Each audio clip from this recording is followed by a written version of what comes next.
Last time we spoke about the beginning of the bombing campaign against the Japanese home islands. The Japanese 11th Army faced setbacks at Hanyang due to the resilient Chinese defenders and supply shortages. Reinforced by General Shi Yue, Chinese forces launched effective counterattacks, regaining some territories before being pushed back. By July the 20th, the Japanese resumed their offensive, but they faced heavy resistance and they were paused. American air raids on Japan and Manchuria intensified under General Arnold's orders, despite logistical challenges. Over in Burma, Allied forces under General Stilwell made slow but steady advances, capturing strategic positions and repelling numerous Japanese counterattacks. The Chindits, severely depleted, were eventually evacuated. In Yunnan, Chinese forces encircled and assaulted Japanese positions, achieving significant gains despite heavy resistance and many logistical issues. This episode is the invasion of Guam and Tinian.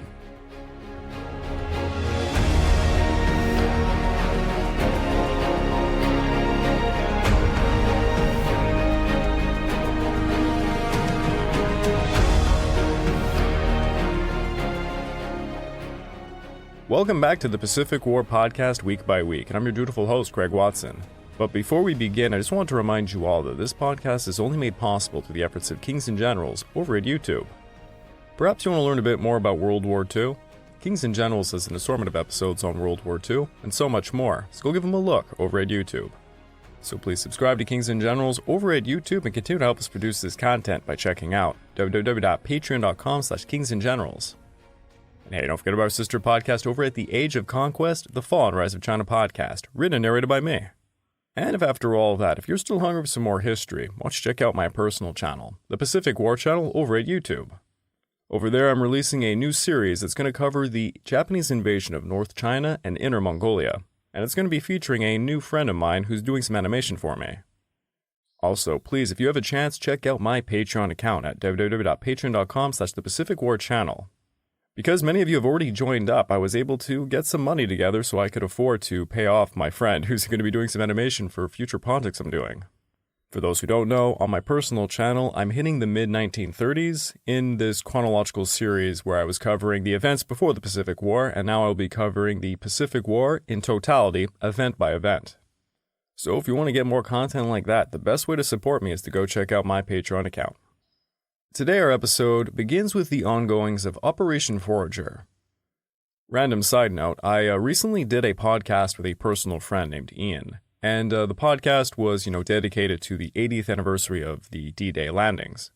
Because, of course, I am the Pacific War channel, I wanted to try and orient it towards that subject, so what I ended up doing was comparing the D-Day landings with the landings during Operation Forager, because they nearly happened simultaneously.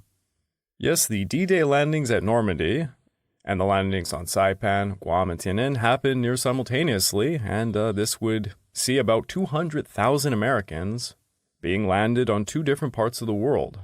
But comparing the two was quite interesting, and I thought the podcast I did, was pretty illuminating to how different the Atlantic and Pacific theaters are. I implore you, if you want to go check it out, there is a version on YouTube, although it is audio only. So you might as well go check out Spotify or wherever you get your podcasts. It's over at the Pacific War channel. Back to the story. By late July, American plans for the invasions of Guam and Tinian were finalized.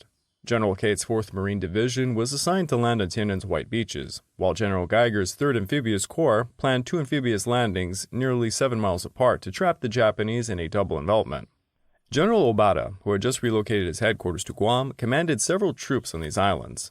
On Tiananmen, Colonel Ogata Keiji's forces included the 50th Regiment, the 1st Battalion of the 135th Regiment, the Tank Company of the 18th Regiment, and the 56th Naval Guard Unit, totaling some 8,039 men. Similar to Saipan, he divided Tinian into 3 sectors, with most of his troops defending Tinian Town and Asiga Bay. The 1st Battalion of the 135th Regiment, supported by Ogata's artillery, formed the Mobile Counterattack Force, ready to respond swiftly to landings. This left only Ogata's 3rd Company to defend the northwest coast where Americans planned to land. Meanwhile, General Takeshina's 29th Division was assigned to Guam, and he was reinforced by Major General Shigematsu Kiyoshi's 48th Independent Mixed Brigade and Colonel Kataoka Ichiro's 10th Independent Mixed Regiment. Takeshina's units fortified the landward neck of the Orote Peninsula and established strong positions on the beaches of Agat, Asan, Tumon, and Agana Bays. The main fortified area ran along the western coast from Tumon Bay to Faspi Point and included, of course, Orotes Peninsula.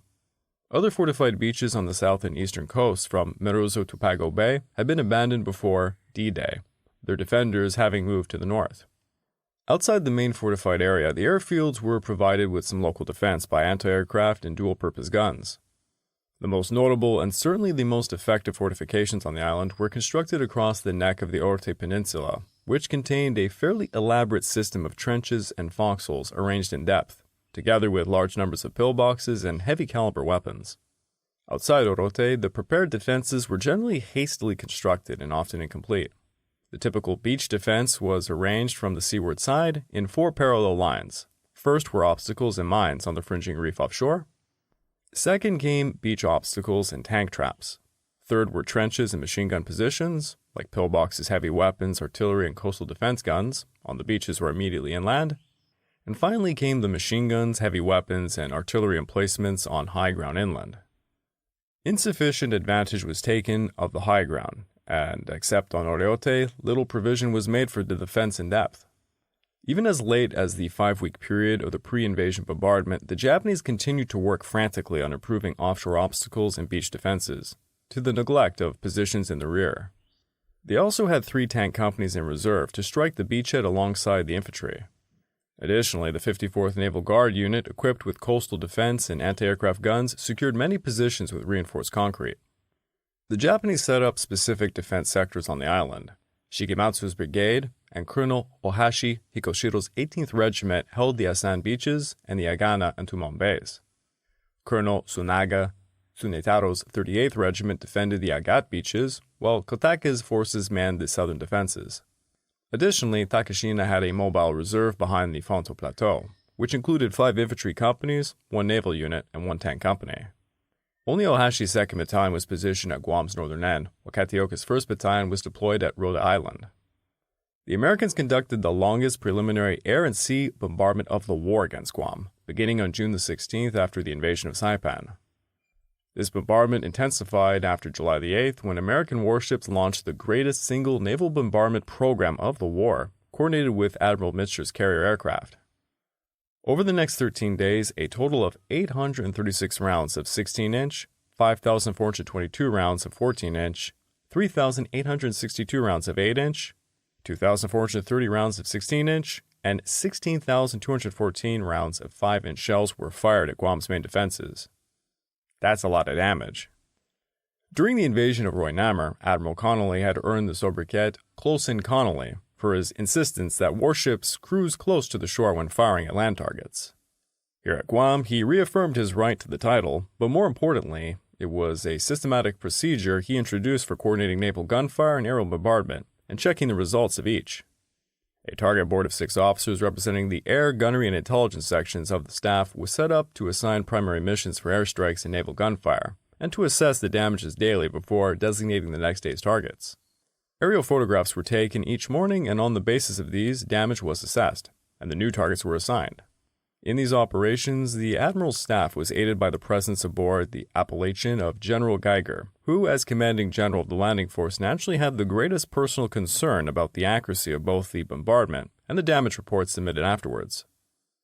In the final 3 days before the landing, Mitscher's planes conducted 1,430 bombing sorties and 614 strafing attacks, dropping a total of 1,131 tons of bombs, depth charges, and rockets, while only losing 16 aircraft. Despite the extensive bombardment, positions reinforced with coral and concrete remained in good condition. Anti-aircraft artillery and harbor installations suffered minimal damage, power installations in caves were unharmed, and communications were not interrupted.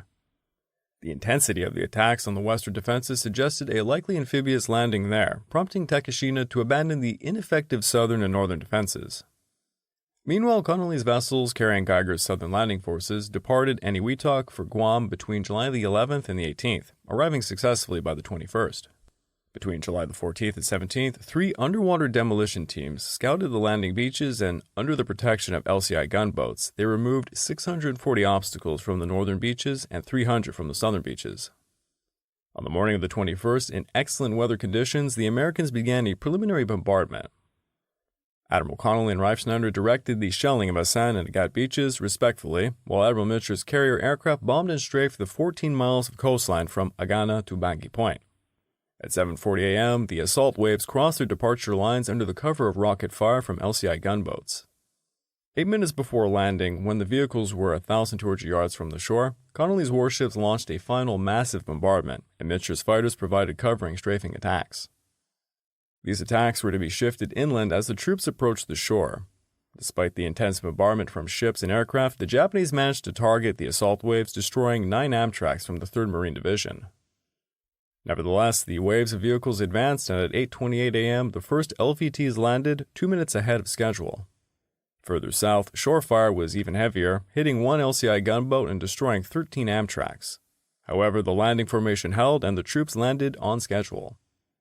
Despite numerous concrete pillboxes still being manned by Japanese, both assault regiments advanced rapidly. Colonel Merlin Schneider's 22nd Marines successfully captured Agat amid strong resistance, but they were eventually halted at a hill position northwest of the town. Meanwhile, Lieutenant Colonel Alan Shapley's 4th Marines cleared Bangui Point and Hill 40, setting up a roadblock supported by 5 tanks on Harmon Road. By the end of the day, General Shepard had established a beachhead approximately 1,300 to 2,300 yards deep, at the cost of around 350 casualties and 24 lost LVTs.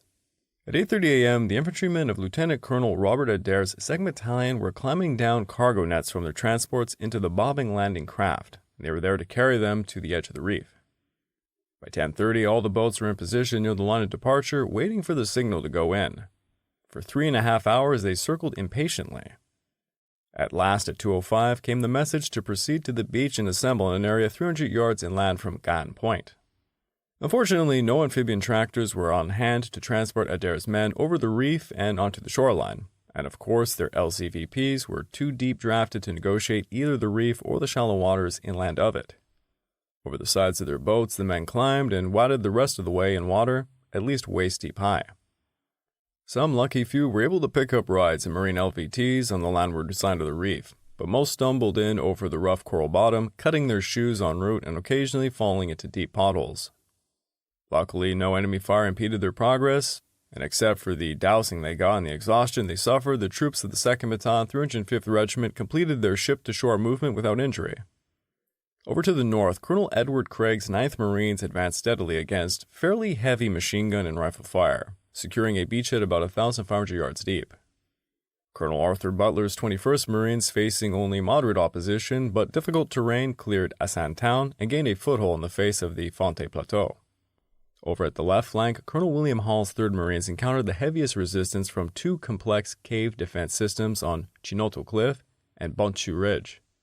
Hall's men cleared Chinoto Cliff and Adelupe Point after several costly assaults and heavy casualties, but progress against Bonchu Ridge was limited, resulting in a 200-yard wide gap between the 3rd and 21st Marines. Nevertheless, General Turnage secured a beachhead approximately 1,600 by 4,000 yards, and he landed all divisional infantry, artillery, and support units, at the cost of 105 killed, 536 wounded, and 56 missing. Upon receiving the alert of enemy landings, Takashina promptly mobilized his reserve units to the Fonte Plateau in an attempt to contain Turnage's Marines within their limited beachhead. Throughout the night, he initiated several fragmented counterattacks, all of which were easily thwarted, resulting in significant Japanese casualties. In the southern sector, the 4th and 22nd Marines heroically fended off numerous well-coordinated counterattacks, managing to destroy 4 enemy tanks and eliminating Colonel Tsunaga alongside his 38th Regiment. By the 22nd, Geiger's forces began to expand their footholds on the beaches.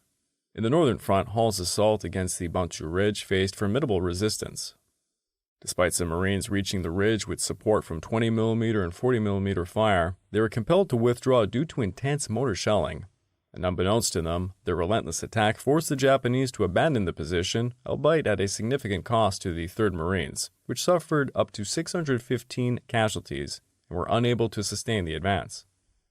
Meanwhile, Butler's 21st Marines encountered difficulty clearing the ravine separating them from the 3rd Marines, necessitating the deployment of their reserve 1st Battalion to support the depleted 2nd Battalion.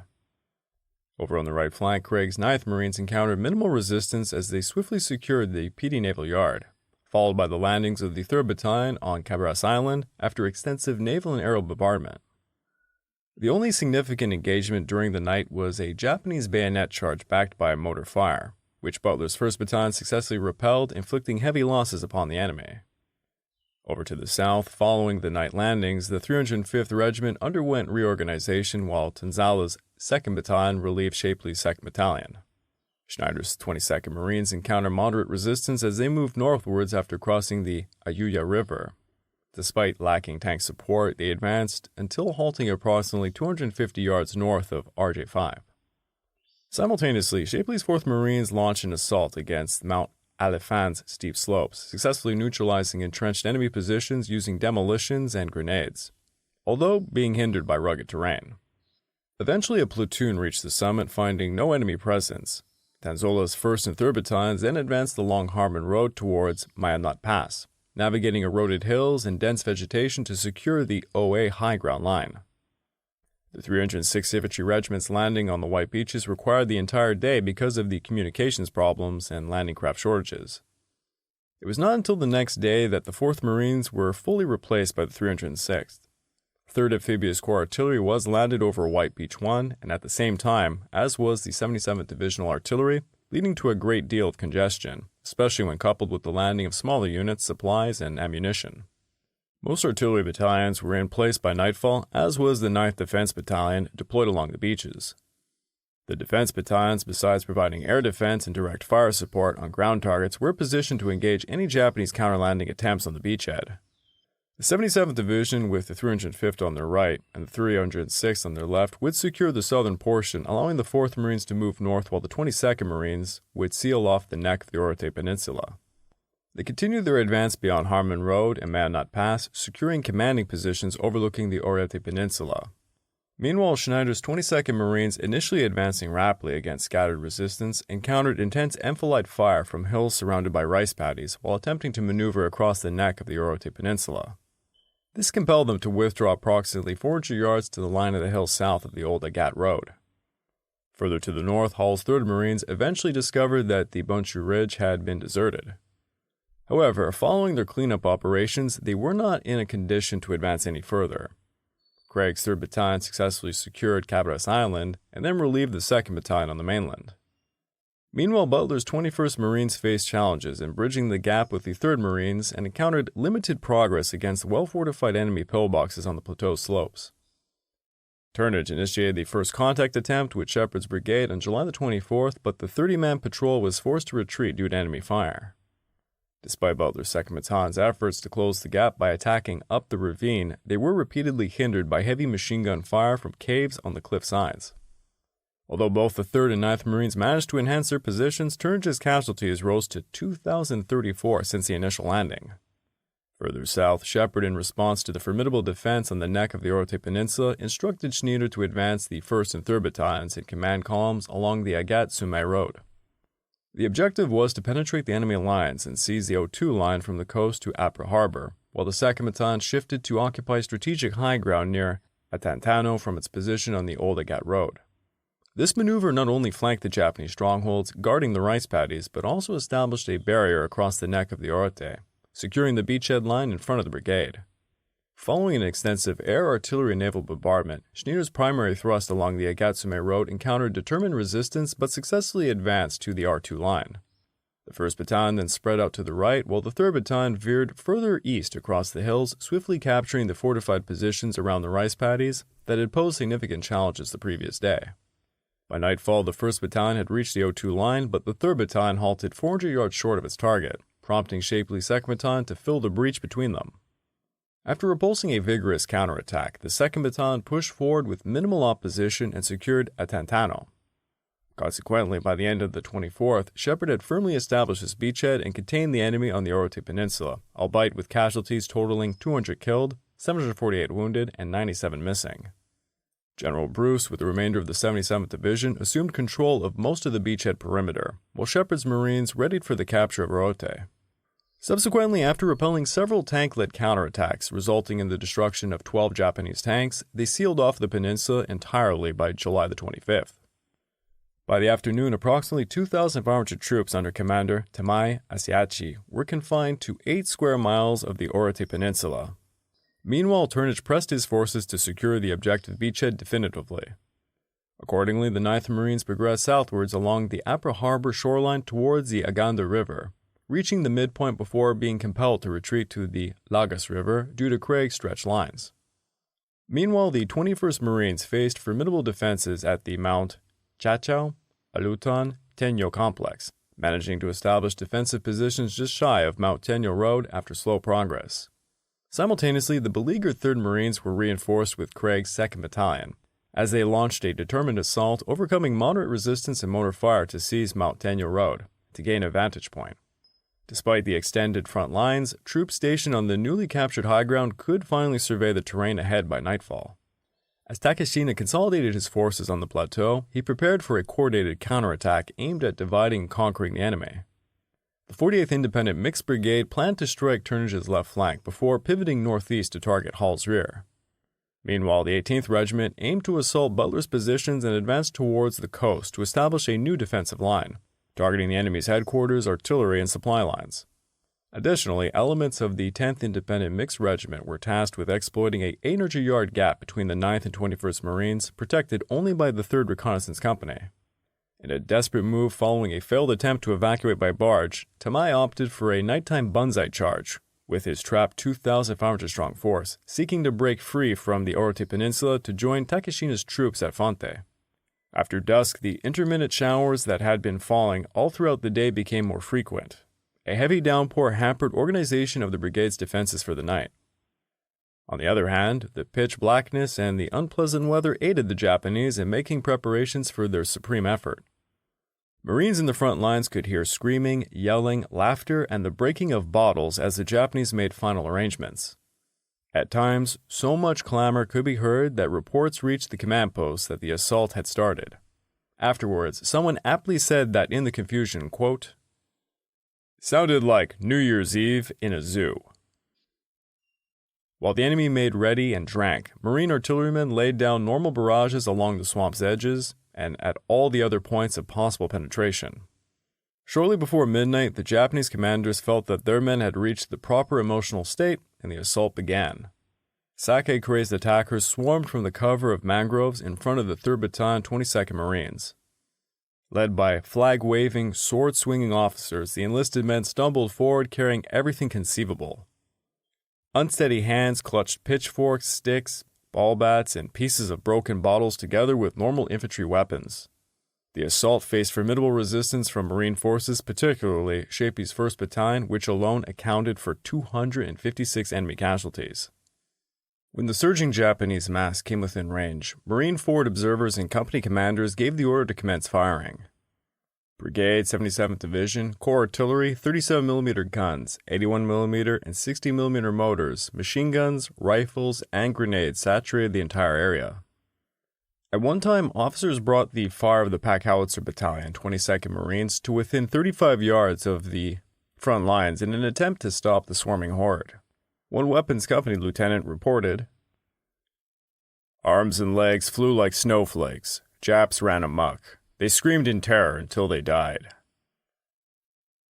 But in a powerful attack, it is inevitable that some men will seep through the blocking fire. L Company of the 3rd Battalion 22nd Marines received the brunt of the subsiding attack and repulsed it before too much damage could be done. The Japanese who survived fled to the momentary safety of the swamp. But observers shifted the artillery fire, and between midnight and 2 a.m., some 26,000 shells took a heavy toll on the remaining peninsular defenders. On the right flank of the 22nd Marines, a second counterattack hit. The Island War describes the action quite vividly. At its height, flares revealed an out-of-this-world picture of Nipponese drunks reeling about in our forward positions, falling into foxholes, tossing aimless grenades here and there, yelling such English phrases as they had managed to pick up, and laughing crazily to be exterminated in savage close-in fighting. Succeeding waves were caught in a deadly crossfire. Not until dawn did this attack finally dwindle out, at which time more than 400 bodies were counted in front of the position. In contrast to the frenzied close-quarter action at the 3rd Battalion 22nd Marine Zone, The platoon from Company A, that filled the gap between the two regiments, participated in a shooting gallery affair with the Japanese. Enemy troops made no attempt at a concerted attack, and the platoon plus artillery without the loss of a single Marine killed 256 Imperial soldiers. This fantastical figure was verified by officers from the regiment the following morning. Despite the intense machine gun and artillery fire, some Japanese managed to infiltrate Marine positions, engaging in fierce hand-to-hand combat. However, by dawn, the Japanese offensive had been halted, with most of the remaining enemy forces eliminated, leaving Tamai with no option but to defend the Orite Peninsula to the very end. Meanwhile, Takeshina's main assault, launched on July the 26th at 4 a.m., faced initial success in overrunning Company B's positions but was ultimately contained by the relentless machine gun fire from the 1st Battalion. Major Murayama's men advanced noisily, shouting, "Wake up, American, and die!" The initial impetus of the assault passed completely over Company B in the center, previously reduced to about 50 men, and it streamed through the gap down to a draw near the cliff. Despite the breakthrough, companies held the shoulders of the penetration, and Lieutenant Colonel Williams ordered the units to refuse their flanks to the cliff. Company A on the left, commanded by Captain William Schumacher, had rallied in the face of withering fire and overwhelming numbers. Schumacher had pulled back his right platoon to deny his flank to the enemy and to permit regrouping for a local counterattack. Company C, of Captain Henry Helgren, also successfully refused his flank to protect the position and immediately began firing into the onrushing Japanese. Tanks parked in the rear of the Marine positions took a great toll as the intruders surged through the widening gap. One report described the rush on the tanks as resembling that of a horde of ants. They went on to say that the Nipponese, savagely, they swarmed upon the mechanized vehicles, oblivious of the vicious machine gun fire, and frantically pounded, kicked, and beat against the turrets in an attempt to get the crew within. When this seemed futile, they leaped to the ground and continued their wild rush down to draw to the rear areas. Demolition charges were forgotten in the mad scramble to reach deeper into the Marine-held territory. Machine gunners of the 1st Battalion, 21st Marines had a field day. Never had they seen such lucrative targets, but grenades and bayonets soon silenced the Marines as enemy soldiers overran the gun positions. Many of the Japanese were killed as they moved through the lines and into the ravine. Although some of the infiltrating Japanese got down the cliff to attack the battalion command post and Butler's motor platoons, killing most of the motormen before being repelled by service troops, over to the left, Craig's tenacious 2nd Battalion, in its exposed position, received the brunt of Shigematsu's attack. Yet it managed to defeat 7 determined counterattacks without losing any ground. Nonetheless, though they had killed 950 Japanese, they had suffered 50% casualties as well. Looking over to the right, Ohashi's 3rd Battalion hit Butler's 3rd, and although 2 machine guns were initially captured, their attack ended up being rapidly repelled. Consequently, the Japanese slid along the front and attacked down the vulnerable 800-yard gap, successfully defeating a strong roadblock to set up a dangerous line on the high ground behind Butler's 3rd Battalion. The lack of a swiftly organized regimental reserve line led to approximately 70 Japanese infiltrating into the divisional hospital area, where they were eventually repelled by a pioneer force. The first warning came at about 6:30 a.m. when corpsmen reported that a number of enemy soldiers could be seen on the high ground to the right of the hospital. Divisional headquarters immediately ordered Lieutenant Colonel George O. Van Orden, the Divisional Infantry Training Officer, to take command of 2 companies of pioneers standing by just for such an eventuality, and to clear the enemy from the hard-pressed area. At the hospital, doctors ordered patients to evacuate the tents and to go to the beach. Onlookers saw a pathetic sight as half-clothed, bandaged men hobbled down the coast road, helping the more seriously wounded to safety. 41 of the patients grabbed rifles, carbines, hand grenades, and whatever else they could find and joined the battle. The hospital doctors, corpsmen, and pajama-clad patients presented a rare sight as they formed a defensive line around the tents. It was a solid line, however, and one that held until the recently organized reinforcements arrived. Only 1 patient was wounded during the fighting, but 1 medical officer and 1 corpsman later died of wounds. The casualty list also included 1 medical officer, 1 dental officer, 1 Navy warrant officer, 12 corpsmen, and 16 Marines from the medical companies wounded in action. This does not include those casualties suffered by Van Orden's force. After clearing out the assigned area, Van Orden proceeded up the Nidual River Valley in pursuit of the fleeing Japanese. The attack had pushed the enemy back to a hill at the head of a ravine by 11, but a request to send a Marine patrol to the ridge to determine the hostile strength was denied. Other plans had already been made for the assault of this dominating terrain. It was from this high ground that Major Yokioka's men paralyzed the operation of the 3rd Battalion 21st Marines and threatened the flank of both the 9th and 21st Marines as a whole. While this action was taking place, the 12th Marines and several of its battalions were engaged in stopping the suicidal squad attacks. In order to have these parties in position to make their foray in conjunction with the all-out offensive, enemy commanders had ordered the groups to infiltrate behind Marine lines on the night of the 24th of July. With typical Japanese patience, the raiders lay hidden in caves all day. As soon as darkness came out on the night of the 24th, they started fighting random shots into the headquarters of the 12th Marines, and they began to move in small groups down the Asan Valley.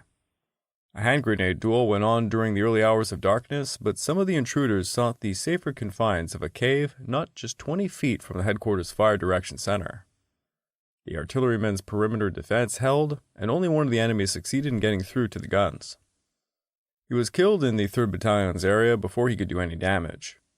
In the 5-hour-long fighting around the regimental headquarters, 17 explosive-laden Japanese died.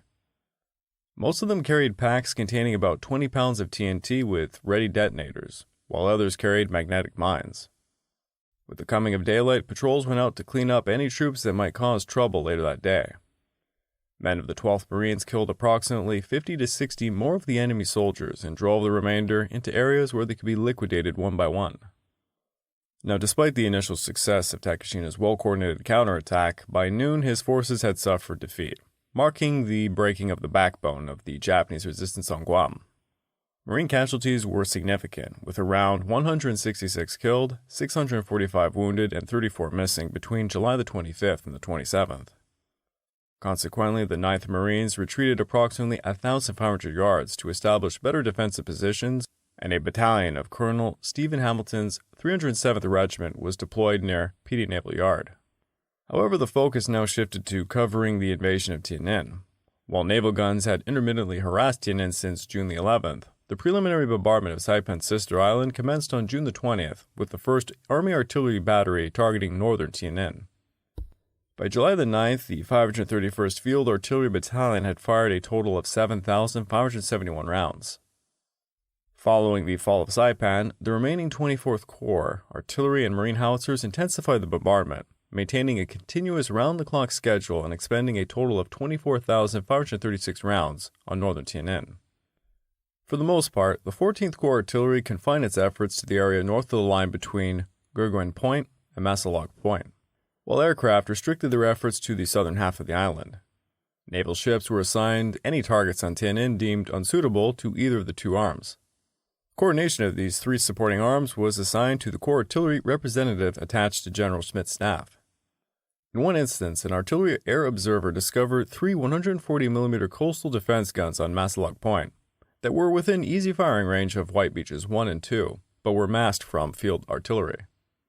The battleship Colorado was called in, and its main batteries, adjusted by airborne artillery observers, succeeded in neutralizing or destroying the enemy weapons. Because the spotting plane was not in direct radio contact with the ship, it was necessary for the plane to submit its spotting data to the artillery post by radio, whence they were relayed by telephone to General Spitz headquarters, and in turn by radio on another frequency to the firing ship. In spite of this somewhat complicated system of communication, the time lag was so slight as to be insignificant. Meanwhile, starting on June the 22nd, the P-47s belonging to the 318th Fighter Group maintained a relentless barrage on the airfields of Ushi, Gurgan Point, and just east of Tianjin town, through constant strafing and bombing, further devastating the town to ruins. Beginning on July the 15th, naval gunfire operations were reinstated, with Admiral Hill's cruisers and destroyers delivering destructive bombardment daily against Tianjin's harbor defenses. Then on July the 22nd, 2 P-47s dropped the first napalm bombs used in the Pacific War on Tinian, proving highly effective in incinerating cane fields, underbrush, and enemy personnel located in open trenches and dugouts. The following day, Hill intensified preparatory fire with a formidable naval force comprising 3 battleships, 2 heavy cruisers, 3 light cruisers, and 16 destroyers, positioned strategically to shell Tinian from all directions. However, there was no attempt to focus on the white beaches to mislead the Japanese about the actual landing point. Throughout the rainy night, destroyers and cruisers maintained control over crucial road junctions, while UDT conducted a last-minute underwater reconnaissance, albeit unsuccessfully, attempting to detonate recently discovered mines due to adverse weather conditions. At dawn on the 24th, Hill's transports carrying the 2nd and 4th Marine Divisions finally departed from Tanapak Harbor for the short journey to Tinian, successfully reaching their designated areas by 6 a.m. Simultaneously, the onslaught of the artillery, air raids, and naval bombardment persisted over the Japanese defenses, intensifying into a full-scale onslaught by 7 a.m., with particular focus on the white beaches. Additionally, efforts were made to neutralize mines on White 2, although these attempts proved futile. As the assault waves took shape, General Watson's Marines effectively executed the demonstration near Tinian town without suffering any casualties. This demonstration effectively held the defenders in place, preventing them from deploying northwards. However, a cleverly concealed Japanese battery managed to inflict significant damage on the battleship Colorado and the destroyer Norman Scott, resulting in the loss of 62 lives and 245 wounded before being neutralized. At 7:17, the initial landing wave crossed the designated line and began the 3,000-yard journey to the beach, supported by intense pre-landing bombardment and rocket fire from LCI gunboats. At about that same moment, small caliber fire, estimated variously as 50 caliber, 20 mm, and 40 mm, began falling around the LSTs. Its source could not be located because of a large amount of smoke and dust that cloaked the island. Regarding this incident, the logistics officer of the 2nd Battalion, 23rd Marines, aboard one of the LSTs in the area, recalled this. "The fire wounded 2 or more Navy enlisted men of the crew of the vessel, and possibly a couple of Marines belonging to the landing team. My recollection concerning the Marines who were wounded is hazy. The incident created a stir and speculation concerning the source of the fire, but everyone soon settled down to the business at hand." Despite encountering the sporadic small caliber fire, the LVT successfully reached the narrow beaches at 7:50. Upon landing, Company E of the 24th Marines swiftly engaged and eliminated a small beach defense unit on White 1, while the remainder of the battalion made landfall. On White 2, the 2nd and 3rd Battalions of the 25th Marines landed simultaneously, but faced a delay in advancing due to the need for engineers to clear 100 horned mines that had destroyed 3 LVTs. Subsequently, Colonel Batchelder's companies G and I circumvented 2 enemy blockhouses and initiated an inland attack, while other units subdued strongpoints. However, the presence of additional mines and staunch resistance from caves and ravines prevented them from reaching their objective at the 01 line at Mount Maga. Meanwhile, Colonel Hart's 1st and 2nd Battalions of the 24th Marines successfully advanced to the 01 line amid minimal opposition. Later in the day, reserve and artillery battalions were landed along with Colonel Jones' 23rd Marines, although their landing was delayed due to communication issues. This delay proved beneficial due to heavy congestion on White 2 at that time.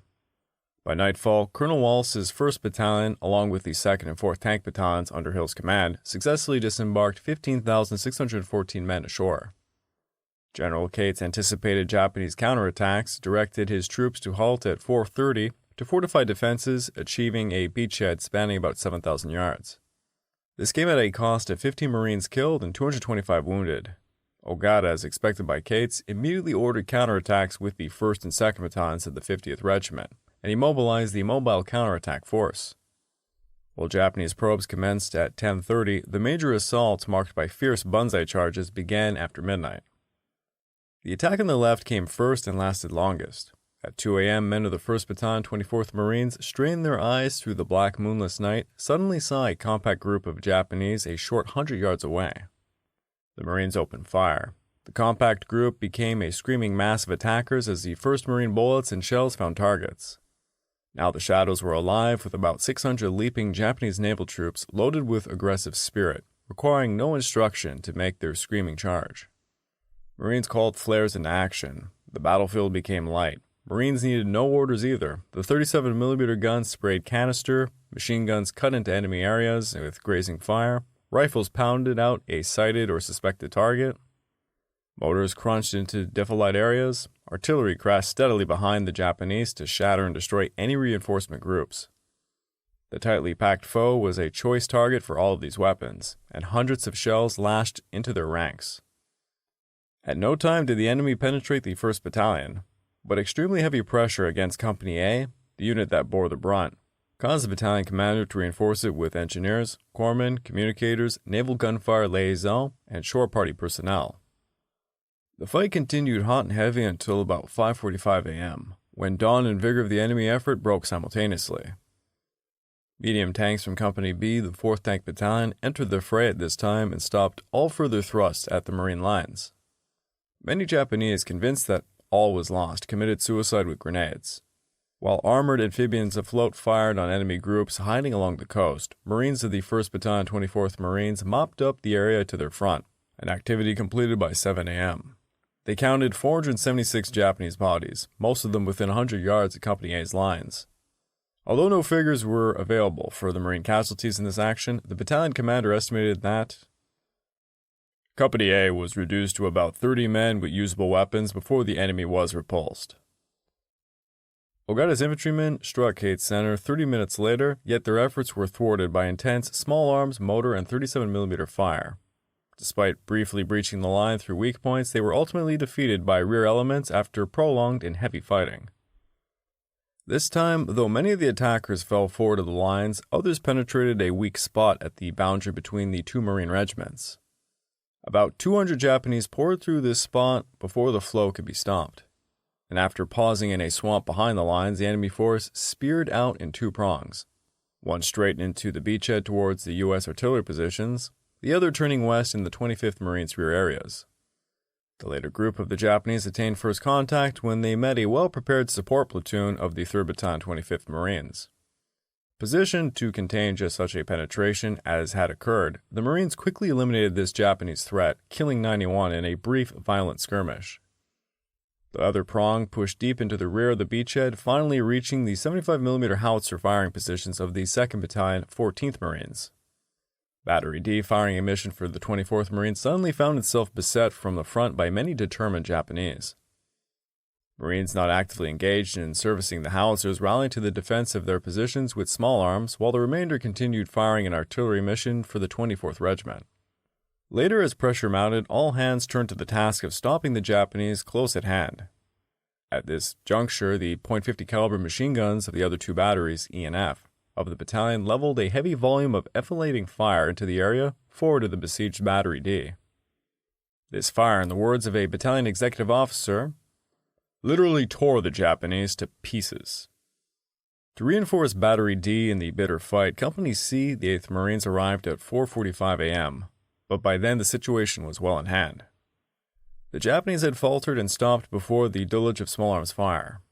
Morning revealed about 100 dead Japanese in the area, while the artillerymen had lost 2 of their number, both killed manning .50 caliber machine guns with Battery D. The only Japanese penetration of the night had shattered itself against a prepared rear area. Up at the front, meanwhile, Marines of the 25th Regiment and the right 2nd Battalion of the 24th Regiment fought off a series of frontal rushes upon their positions. In each case, the Japanese were stopped at barbed wire forward of the Marines' lines. All-night firing had taken a heavy toll on the Marines' ammunition stocks, however, and by shortly before daylight, there was concern along the lines for another heavy attack might exhaust supplies. Dawn came first.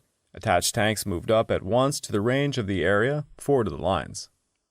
They blasted points of resistance with their 75mm guns, killing or chasing such few Japanese that had survived the night melee. Nearly 500 Japanese were killed in these attacks against the center of the beachhead and the skirmishes behind the lines following the penetration. The third and last major enemy effort struck the extremely right southern flank of the beachhead at 3:30. The 2nd Battalion 23rd Marines in position along the coast bore the brunt of this thrust, although the 2nd Battalion 25th Marines also figured prominently in the action. Moving north along the coastal road, the enemy force consisted of 5 or 6 light tanks, about half of those available to the Japanese on Tinian, with infantrymen riding and following afoot. First warning of the enemy move came when Marine listening posts stationed along the road, a short distance forward of the lines, reported enemy tanks rumbling in from the south. With the tanks an estimated 400 yards in front of the lines, Marine artillery opened up. The tanks came on. Ready for just this situation, U.S. ships began firing illuminating shells over the area, virtually turning night into day. Bazookas, 75mm half-tracks, and 37mm guns attached to the 3 battalions now went into action. One of the 37mm platoons, positioned astride the Coral Road, leveled point-blank fire into the enemy's armor. Even so, one fast-moving tank weathered a 37mm hit and drove through the front lines into the rear area before a Marine bazookaman finished it off. An officer present on the scene described the action as he saw it. The 3 lead tanks broke through our wall of fire. One began to glow blood red, turning crazily on its tracks, and careened into a ditch. A second, mortally wounded, turned its machine guns on its tormentors, firing into the ditches in a last desperate effort to fight its way free. 100 yards more and it stopped dead in its tracks. The third tried frantically to turn and then retreat, but our men closed in, literally blasting it apart. Bazookas knocked out the 4th tank with a direct hit, which killed the driver. The rest of the crew piled out of the turret screaming. The 5th tank, completely surrounded, attempted to flee. Bazookas made short work of it. Another hit set it afire, and its crew was cremated. Thus 5 tanks stood immobile in the field of battle. If a 6th accompanied this incursion, it escaped, since there was no trace of it the following morning, when Marines moved through the area. Despite the fact that their armor was gone, enemy foot soldiers from the 1st and 2nd Battalions, 50th Infantry, and the 1st Battalion, 135th Infantry pressed towards the Marines. The fighting that ensued was close-in and savage, but the Japanese never cracked the tight defense. The few who seeped through the lines met a quick end at the hands of the 23rd Marines Reserve 1st Battalion, positioned to provide depth in a precise area. The operations officer of the 2nd Battalion, 23rd Marines described the weird determination of the Japanese activities. As it began to get light, Jap bodies began to fly 10 to 15 feet in the air in the area in front of our lines. We knew that hand grenades did not have the power to blow a man's body that high, could not figure out what was happening. Later we moved up to mop up. Turned out that about 50% of the dead Japs had carried magnetic mines and had obviously been ordered to break through our lines and destroy the tanks in the rear of us. The Japs who were wounded and unable to flee were placing the tank mines under their bodies and tapping the detonators. Daylight would reveal that the enemy had expended 267 men and 5 tanks, out of a total of 12 on the island, against the right flank of the beachhead with 0 success. By the end of the night's counterattacks, 1,241 Japanese bodies lay scattered along Kate's front, with the 1st Battalion 135th Regiment virtually decimated, while Marine casualties numbered less than 100. Reflecting on the engagement, they later concluded, "It was there and then that we broke the Japs' back in the battle for Tinian." This assessment proved accurate as Ogata's forces began retreating towards the southern end of the island. I would like to take this time to remind all of you that this podcast is only made possible through the efforts of Kings and Generals over at YouTube. Please go subscribe to Kings and Generals over at YouTube and continue to help us produce this content by checking out www.patreon.com/kingsandgenerals. Now, don't forget about our sister podcast over at The Age of Conquest, The Fall and Rise of China podcast, written and narrated by me. And if after all that, if you're still hungry for some more history, why don't you check out my personal channel, the Pacific War channel over at YouTube. Just got my hands on a new animator, so pretty soon my content's going to look a little bit fresher. And that animator was provided by funds from my Patreon account, which can be found at www.patreon.com/The Pacific War channel, where for as little as $2 a month you get access to the exclusive Patreon podcast, early access to all of the content I make, and voting rights for what I will tackle next. Similar to the experience invading Saipan, Guam and Tinian proved to be literal horror shows. The savagery of the island-hopping campaign had increased tenfold. The Japanese hoped by inflicting as much pain as possible, the Americans might simply come to the peace table. But was there any real chance of that?